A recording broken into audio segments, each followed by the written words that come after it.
हम चित्तौड़ पद्मिनी आर्ष कन्या गुरुकुल से आए हैं। हमारे गुरुकुल की छात्राएं 19 हैं। डॉक्टर सोमदेव जी शास्त्री के नेतृत्व में हम यहाँ घूमने आए हैं। नवलखा महल में हमको घूमते हुए बहुत मजा आया और बच्चों को संस्कार के बारे में सही ढंग से पता चला चित्र के माध्यम से, और ऋषि दयानंद के बारे में बहुत कुछ सीखने को मिला। और सब यहाँ ऐसे घूमने आए, मजा लें और संस्कारों के बारे में जाने, यज्ञ के बारे में जाने, और इसी प्रकार हम इसी को देखते रहें तो शायद हमारी सुधार हो सकती है, कुछ मन में विचार अच्छे आ सकते हैं। तो मैं ये निवेदन करूं सबसे कि सब यहाँ अवश्य उदयपुर घूमने आए तो नवलखा महल अवश्य घूमने आए। और मैं अपने बच्चों से भी ये कहना चाहती हूँ कि ये जो सब देख के गए और ऋषि दयानंद जी के बारे में ये वगैरह वगैरह संस्कार विधि, तो अपने मन में भी कुछ अच्छे विचार लाए और संस्कारों को देख करके मन में संस्कार अच्छे लाने की कोशिश करें। नमस्ते। नाम सोनल है। हमको यहाँ पे आके बहुत अच्छा लगा। मैं आपके सामने ऋग्वेद आदिवासी भूमिका के बारे में बोलना चाहती हूँ। महर्षि दयानंद मानव का निर्माण चाहते थे। इसके लिए उन्होंने 3 महत्वपूर्ण ग्रंथ लिखे जो संस्कार विधि, ऋग्वेद आदिवासी भूमिका तथा सत्य अर्थ प्रकाश के नाम से प्रसिद्ध है। मनुष्य का निर्माण कैसे करना चाहिए यह उन्होंने संस्कार विधि नामक ग्रंथ में लिखा।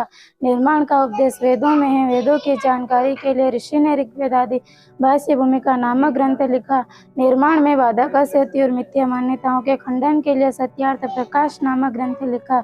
जो नियम सृष्टि में पाए जाते हैं उन नियमों का वर्णन वेदों में है, अर्थात जो वेदों में लिखा है वही संसार में है तथा जो संसार में है वही वेदों में है। प्रकाश पर आक्षेप करने का किसी को साहस नहीं।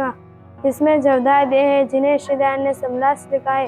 इसके पहले समलास में ईश्वर के नामों की व्याख्या करके स्पष्ट किया है कि ईश्वर एक है और उसके नाम अनेक है। एकम सदीप प्रबुद्धा वदंती।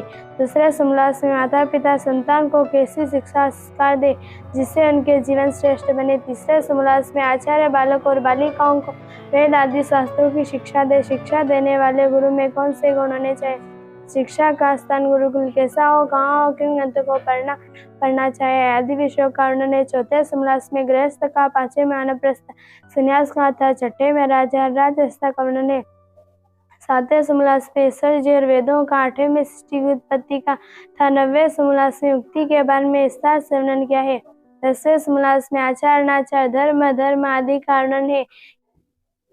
महर्षि दयानंद ने मानव समाज के निर्माण के लिए आर्य समाज की स्थापना की और ऋषि दयानंद इस बात को प्रयत्नशील थे कि संपूर्ण मानव जाति जो है अच्छे सत्कर्मों में संलग्न रहे, और इस दृष्टि से उन्होंने आर्य समाज जैसा संगठन बनाया और आर्य समाज की स्थापना करते हुए ऋषि दयानंद ने याद दिलाया कि संसार का उपकार करना आर्य समाज का मुख्य उद्देश्य है।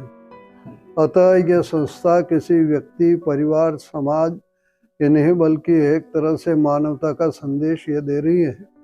और आर्य समाज की स्थापना करते हुए ऋषि दयानंद ने याद यहाँ पर आकर के और यहाँ की सारी गतिविधियों को देख करके बहुत अच्छा लगा। ऋषि दयानंद की भावनाओं के अनुरूप यह संस्था कार्य कर रही है।